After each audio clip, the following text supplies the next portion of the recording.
galera, ó, segundo bloco aqui da nossa aula de pontuação mega importante. Olha que observação maneira a gente tem aí. Eu já até falei sobre esta observação quando estávamos trabalhando as aulas de conjunções. Mas a gente enfatiza aqui mais uma vez. Então se liga só. A moça veio à festa e logo se foi. A moça veio à festa e o marido ficou em casa. Neste momento, repare que na primeira frase, este e indica soma. Agora, repare que na segunda frase, este e também indica soma. Aí, a princípio, nós aprendemos que o e, ao indicar soma, ele não tem vírgula. Beleza. Agora, ele não tem vírgula se ele liga orações com sujeitos idênticos. É o que acontece na primeira frase. A moça veio à festa e logo se foi. Quem é o sujeito da primeira oração? Quem é o núcleo do sujeito? Moça. Quem é o núcleo do sujeito da segunda oração? Moça. Então, orações com sujeitos idênticos não tem vírgula. Agora, olha a segunda. A moça veio à festa e o marido ficou em casa. Na primeira, quem foi que veio à festa? A moça. Na segunda, quem foi que ficou em casa? O marido. Então, neste momento, eu tenho um e indicando soma, mas eu tenho sujeitos diferentes. E aqui entra o que a gente chama de vírgula facultativa. Eu chamei a atenção na hora que a gente estava na aula de conjunções e vou chamar a atenção agora. Eu tenho visto na internet assim, ó, sujeitos diferentes, taca vírgula. Galera, isso faz, pelo menos eu penso assim, faz você pensar que aquela vírgula é o quê? Obrigatória, não é, caramba? Pô, sujeito diferente taca a vírgula? Não, sujeito diferente faz o que você quiser, ué. A vírgula é o quê? Facultativa. Então, dizer sujeito diferente taca a vírgula parece que ali tem uma obrigatoriedade das vírgulas e não existe obrigatoriedade da vírgula, nenhuma. Aqui a vírgula é facultativa. Quando a vírgula seria obrigatória antes do e? Se não indicar soma. Se indicar, por exemplo, oposição ou explicação. Pedro malhou e não ficou sarado. Se ele malhou, esperava-se que tivesse ficado o quê? Sarado. Mas não ficou, porém não ficou, todavia não ficou. Este e, ele não indica soma, ele indica uma oposição. Se fosse um mais aqui no lugar dele, nós não tacaríamos uma vírgula? Tacaríamos. Então aqui essa vírgula é obrigatória. Eu digo assim, faça isso e vai se dar bem.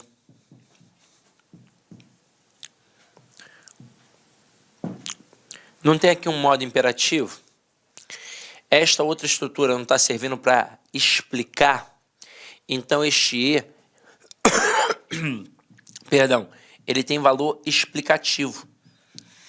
Neste momento entra mais uma vez aqui uma vírgula obrigatória. Então, no nosso material aqui, destacado, eu tinha um e indicando soma nas duas sentenças. Quando indica soma e tem sujeitos idênticos, não pode ter vírgula de jeito nenhum. E quando são sujeitos diferentes, a vírgula é facultativa. E o que isso significa? Que a sua retirada ou inserção não atribui prejuízo gramatical nem alteração de sentido. Agora, quarta observação. A vírgula e o etc. O que é o etc?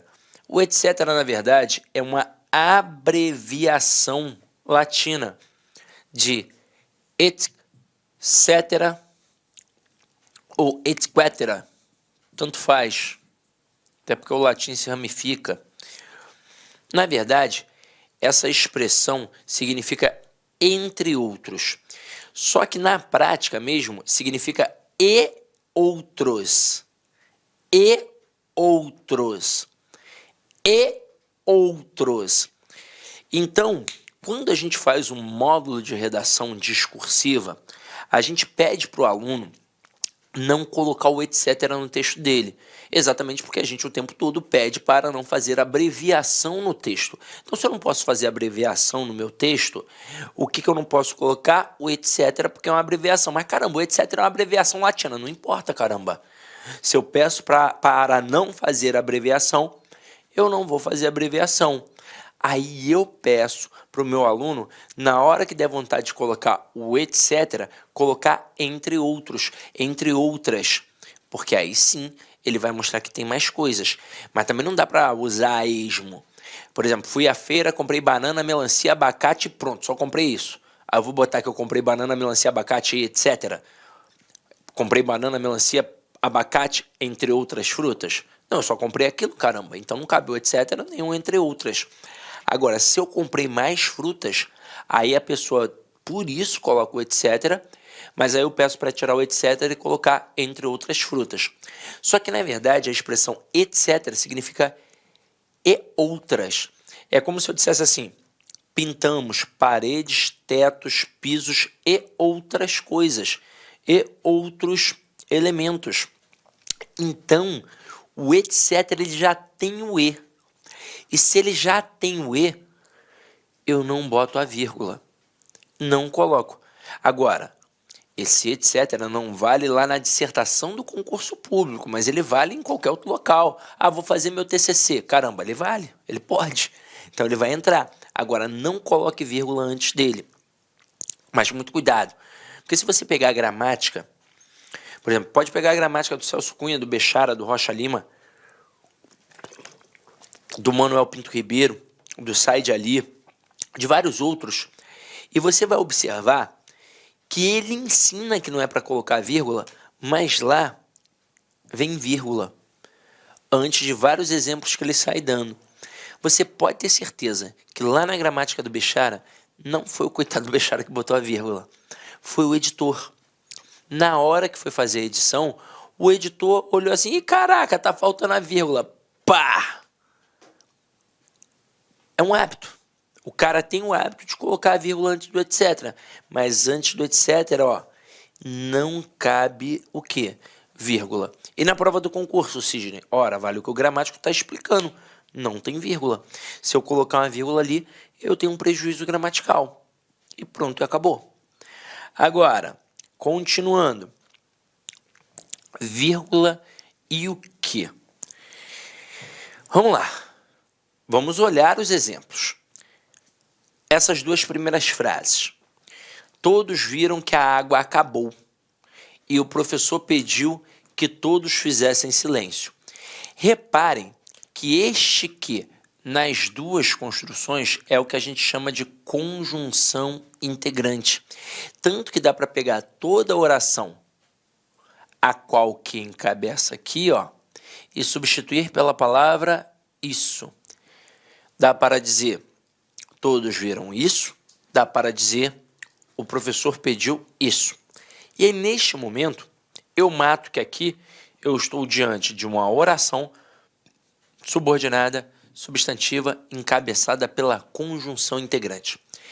E quando eu tenho uma conjunção integrante, eu não posso ter vírgula, nem antes dela, nem depois dela, pois teoricamente eu estaria separando o sujeito de um verbo ou um verbo de um complemento. É por isso que a gente não tem vírgula ali na hora que a gente coloca uma conjunção integrante.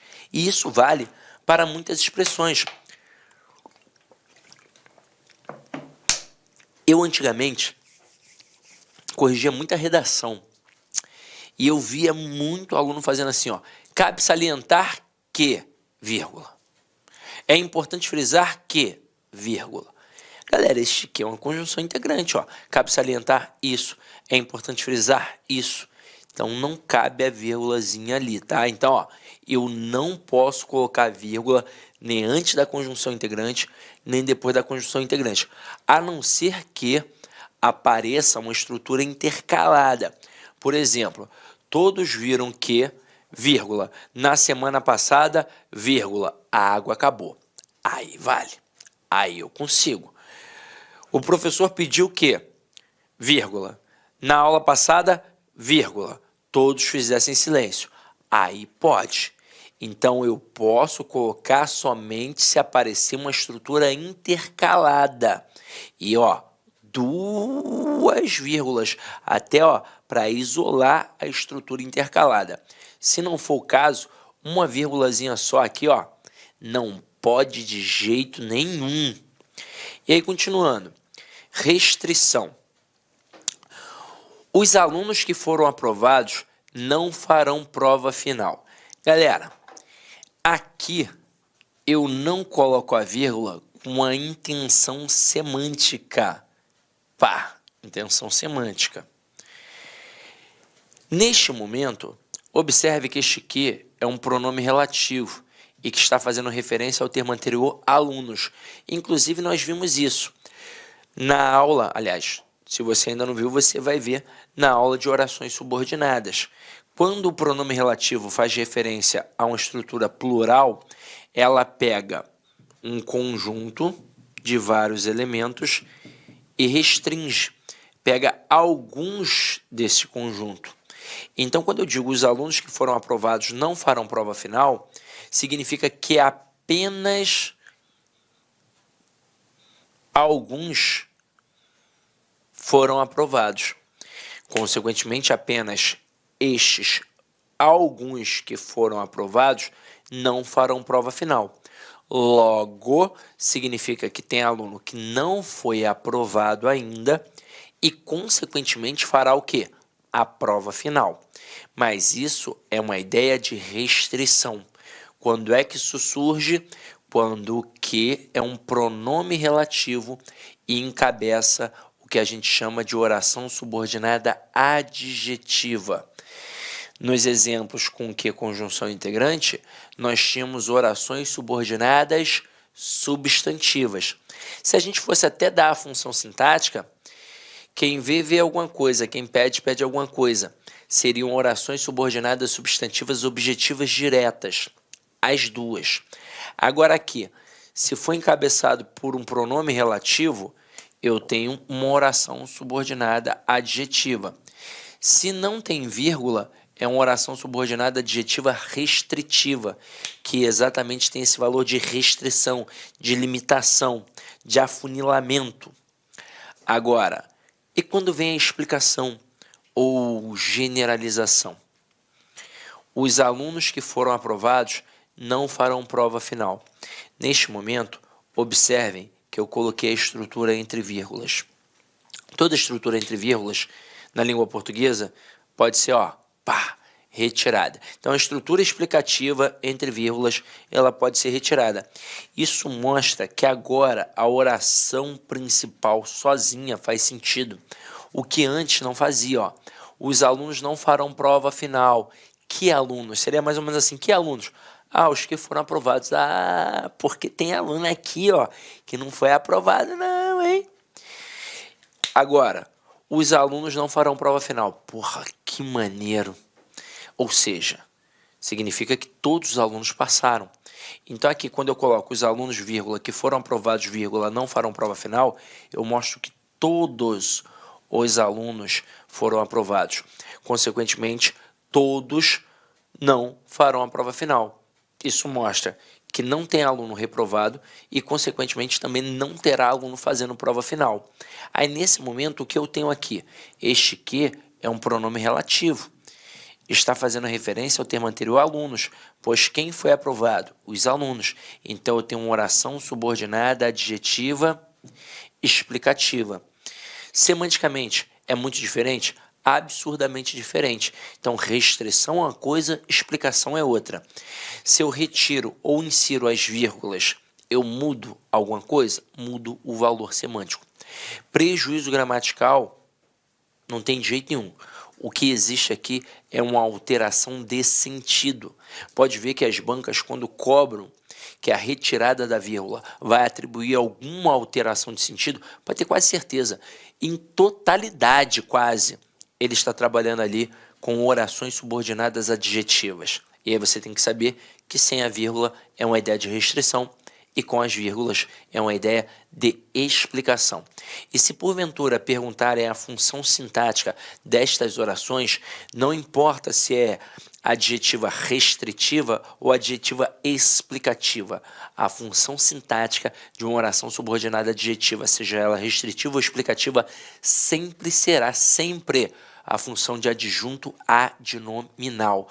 Ah, mas essa aí entre vírgulas parece um aposto, mas o aposto é a função de um substantivo e não de um adjetivo. Cuidado com isso, tá?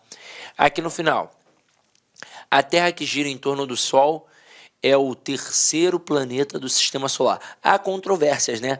Porque agora estão mudando a bagaça toda, né? Eu passei a minha vida inteira pensando que no nosso Sistema Solar só existiam 9 planetas. Na época até decorei, eu nem sei se eu lembro agora, né? Terra, Plutão, Saturno, Júpiter, eu não lembro mais não. Eu sei que tinham 9, eu acho que eram 9. Eram 9, sim. Eu nem lembro mais, mas eu sei que eram 9 planetas no nosso Sistema Solar. Caraca, agora já descobriram uma porrada, já descobriram que tem um monte de galáxias aí, mas a gente fica com essa informação aqui fajuta que eu aprendi na época da escola, que a Terra era o terceiro planeta do nosso Sistema Solar. Então, nesse momento aqui, ó, tá vendo que está entre vírgulas? Está. Este que aqui não faz referência à Terra? Faz, então, pronome relativo. Se é um pronome relativo, encabeça o quê? Uma oração subordinada adjetiva. Se está entre vírgulas, significa que ela é explicativa. Até porque essa informação aqui, dizer que a Terra gira em torno do Sol, caramba, é uma informação que todo mundo sabe, né? Então, quase desnecessária. Agora, vamos lá. Deixa eu apagar aqui que ficou poluído visualmente. Pelo amor de Deus, Deus me livre. Vamos lá, ó. Aqui a gente tem uma informação que eu já tinha passado para vocês, mas que eu vou ler agora com calma, para que vocês absorvam ainda mais, ó. Como se fosse um estudo dirigido, tá? Se precisar fazer alguma observação que eu vou fazer, ó. O que é vírgula vicária? O termo vicário ou vigário, como as pessoas estão mais acostumadas, principalmente as que são católicas praticantes, significa substituição, substituto. Disse, por exemplo, que o sacrifício de Cristo foi vicário, pois ele substituiu o homem na cruz, que realmente deveria morrer pelos pecados cometidos. Então, uma vírgula vicária é aquela que substitui o termo na oração, formando aquilo que a gente chama de zeugma. Na verdade é uma elipse, mas aí tem uma distinção entre elipse e zeugma. Elipse é a omissão de um termo que ainda não apareceu. O zeugma é a omissão de um termo que já apareceu. Por isso que a gente chama de zeugma, porque vai omitir, obviamente, um termo que já apareceu. É a substituição de um elemento que já apareceu. Exemplo, João estuda muito, mas seu irmão quase nada. A vírgula substituiu na segunda oração a forma verbal estuda. João estuda muito, mas seu irmão estuda quase nada. E é muito interessante, né, saber de onde surgiu a palavra vicário. A palavra vigário é um processo de substituição, porque ele nos substituiu exatamente no sacrifício. Mas vamos lá, ó. Outras estruturas. A vírgula a gente já domina. Agora vamos dar uma olhada no ponto e vírgula. Separa elementos coordenados que já possuem vírgula. Exemplo, Pedro tinha fome, eu sede. Pode ver que aqui entrou uma vírgulazinha vicária, ó. Pedro tinha fome, eu tinha sede. Estive na Bahia, que é quente, no Paraná, que é frio, e em Brasília, que é seco. E aí olha só que interessante. Por que aqui entrou um ponto e vírgula?